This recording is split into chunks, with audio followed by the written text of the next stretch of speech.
2 से 3 लाख रुपए हम किस तरीके से बचा सकते हैं अपने घर के कंस्ट्रक्शन में। जी हाँ, आपने बिल्कुल सही सुना। मैं यहाँ पर बात कर रहा हूँ 2 से 3 लाख रुपए बचाने की। और हम बिल्कुल बचा सकते हैं अगर यहाँ पर जो मैं बातें बताने वाला हूँ उनके ऊपर आप खास ध्यान दें। और जैसे हमारा टाइम बढ़ते जा रहा है, जो हमारी मटेरियल की कॉस्ट है वो भी हमारी इंक्रीज होते जा रही है। जैसा कि आप सब जानते हैं कि 2023 हमारा स्टार्ट हो चुका है, और इस 2023 के अंदर हमारे घर की जो कॉस्ट है उसको हम किस तरीके से रिड्यूस करेंगे, तो आज हम उसके बारे में देखेंगे।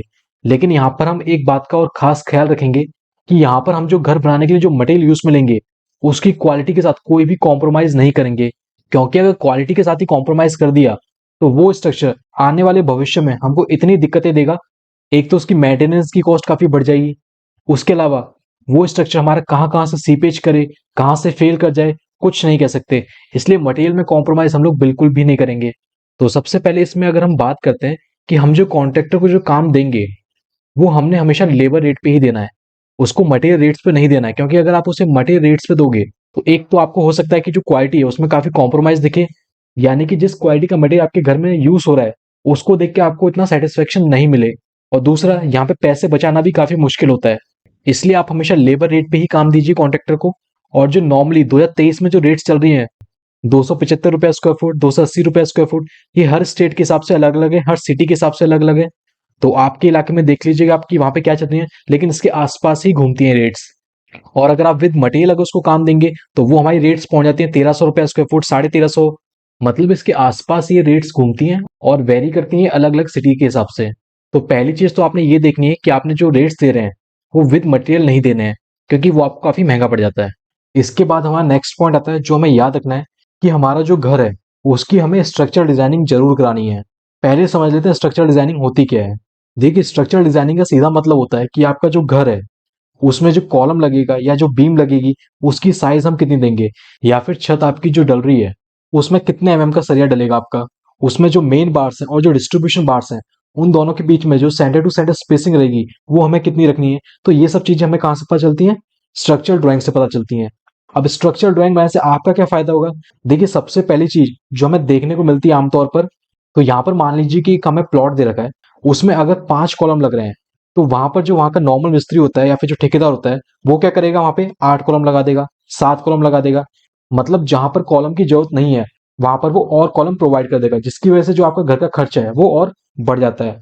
हमें लगता है कि अगर हम डिजाइनिंग कराएंगे तो वो हमें महंगा पड़ेगा, नहीं, बल्कि इसका उल्टा होता है। अगर आप डिजाइनिंग करा रहे हो तो वहां पे हाँ वो आपके कुछ रुपए लेगा, लेकिन जो आपकी मटेरियल की जो ओवरऑल कॉस्ट निकल के आएगी वो आपकी काफी कम हो जाएगी।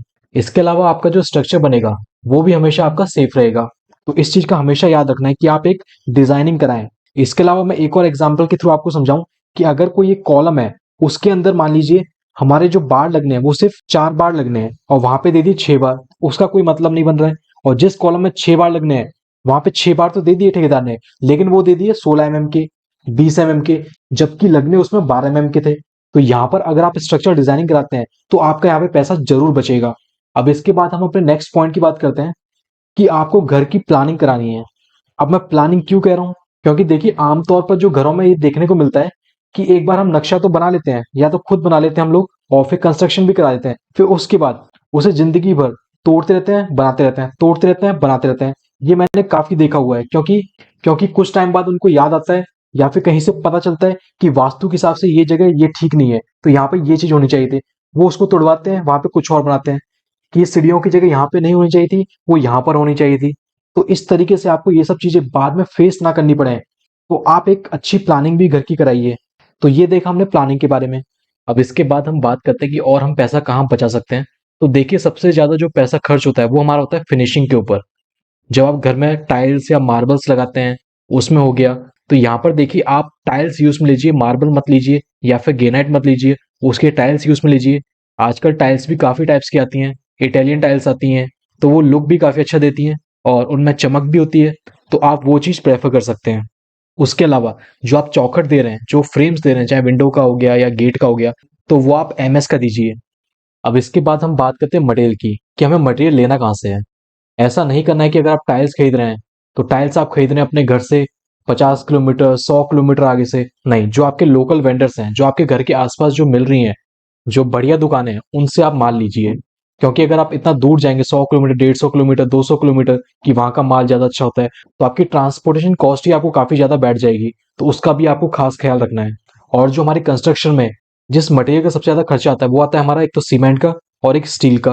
तो आप जब सीमेंट और स्टील खरीदें, तो आपको ऐसा नहीं है कि किसी एक दुकान पे चले गए वहां से लिए, नहीं। एक बार आप जो होलसेल मार्केट है उसमें जाके पता कीजिए, जो होलसेल की दुकानें होती हैं उसमें जाके पता कीजिए आप कि वहां पे किस रेट में मिल रहा है माल, और उसके हिसाब से आप माल खरीदिए। तो ये कुछ चीजें थी जिन पर अगर आप ध्यान देते हैं तो आप अपना काफी पैसा बचा सकते हैं। और इसके अलावा अगर मैं बात करूं कि जब हम कंस्ट्रक्शन करा रहे हैं उस समय हमें किन किन बातों का ध्यान रखना है, तो उसके ऊपर मैं ऑलरेडी वीडियोस बना चुका हूं। वो आप जाके देख सकते हैं, जिससे कि आपको आइडिया हो जाएगा कि जब हमारा कंस्ट्रक्शन चल रहा है तो वहां पे हम क्या क्या गलतियां करते हैं, जिससे कि जो बाद में मेंटेनेंस का खर्चा हमारा ना बढ़ जाए। तो वो आप जाके देख सकते हैं। तो मुझे उम्मीद है आपको ये वीडियो पसंद आया होगा, और अगर आपने यहाँ तक देख लिया है तो वीडियो को शेयर कीजिए, जिससे कि बाकियों को भी नॉलेज मिल सके। Thank you.